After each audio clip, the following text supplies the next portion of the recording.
మెదక్ జిల్లా చిన్నశంకరంపేట మండలం కొర్రిపల్లి గ్రామంలో మల్కాజ్గిరి మాజీ ఎమ్మెల్యే మైనంపల్లి హనుమంతరావు కాంగ్రెస్ పార్టీ రాష్ట్ర నాయకులు 60వ జన్మదిన వేడుకలు అంగరంగ వైభవంగా ప్రజల మధ్య ఘనంగా జరుపుకున్నారు.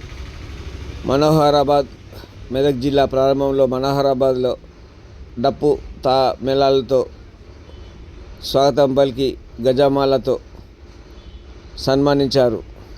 అనంతరం అక్కడి నుండి వందలాది వాహనాలతో బైక్ ర్యాలీగా కొర్రిపల్లి చేరుకున్నారు.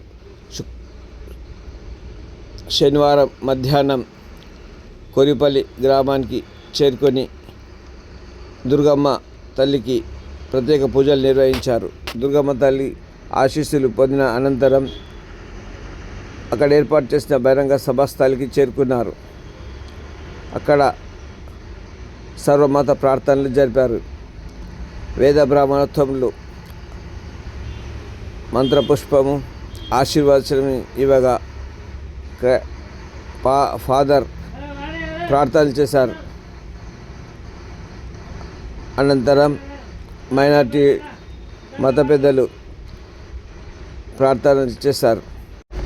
అనంతరం మాజీ ఎమ్మెల్యే మైనంపల్లి హనుమంతరావు ప్రజలను ఉద్దేశించి మాట్లాడారు. తన దగ్గర వచ్చిన ప్రతి ఒక్కరి కరచాలనం చేస్తూ శుభాకాంక్షలు చెప్పారు. మైనంపల్లి రోహిత్రావు మెదక్ ఎమ్మెల్యే మాజీ ఎమ్మెల్యే మైనంపల్లి హనుమంతరావుల ర్యాలీ భారీ ఎత్తున కొనసాగింది. మెదక్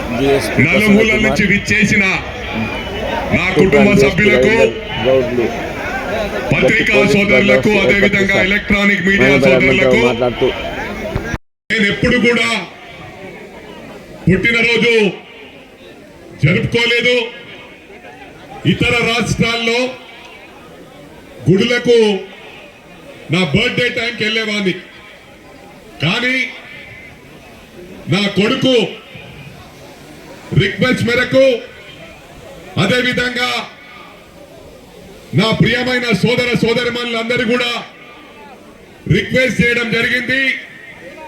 ఇది 60th బర్త్డే కాబట్టి తప్పకుండా మరి కొర్రిపల్లిలో ఈ గ్రామ దేవత దుర్గామాత సమక్షంలో అమ్మవారి ఆశీర్వాదంతో ఈ బర్త్డే జరుపుకోవాలని చెప్పి, మరి అదేవిధంగా చెన్నపల్లిలో ఏదైతే రాముడు ప్రతిష్ఠించిన లింగం శివుడున్నాడో అక్కడ పొద్దున్నే అక్కడ అభిషేకం చేసుకొని ఇక్కడికి రావడం జరిగింది. చాలా లేట్ అయింది. మీ అందరినీ కూడా క్షమాపణ కోరుతా ఉన్నాను. ఏదేమైనప్పటికీ కూడా నా కంఠంలో ఊపిరి ఉండే వరకు ప్రజలకు సేవ చేస్తాను. నేను అన్ని వేళలా మీకు ఎలాంటి సమస్య ఉన్నా అది నా సమస్యగా పరిష్కరిస్తానని చెప్పి కూడా దుర్గామాత సాక్షిగా మరందరికీ ఇక్కడికి విచ్చేసిన నా కుటుంబ సభ్యులందరికీ కూడా విజ్ఞప్తి చేస్తా ఉన్నాను. మరొకసారి క్షమాపణ కోరుతా ఉన్నాను. ఇక్కడ 1 గంటకు చేరుకోవాలి. కానీ మేడ్చల్ నుంచి మరి అక్కడ బంగారమ్మ దర్శనం చేసుకున్న నిజామాబాద్ నుంచి స్ట్రేట్ గా బంగారమ్మ గుడి కలకల్లో అమ్మవారి దర్శనం చేసుకొని లాస్ట్ ఇక్కడికి రావడం జరిగింది. మరోసారి మీ అందరికి కూడా ఇక్కడికి విచ్చేసిన ప్రతి ఒక్కరికి పేరు పేరున ధన్యవాదాలు. ముఖ్యంగా పోలీస్ డిపార్ట్మెంట్ కు మరి మీ అందరికి కూడా పేరు పేరున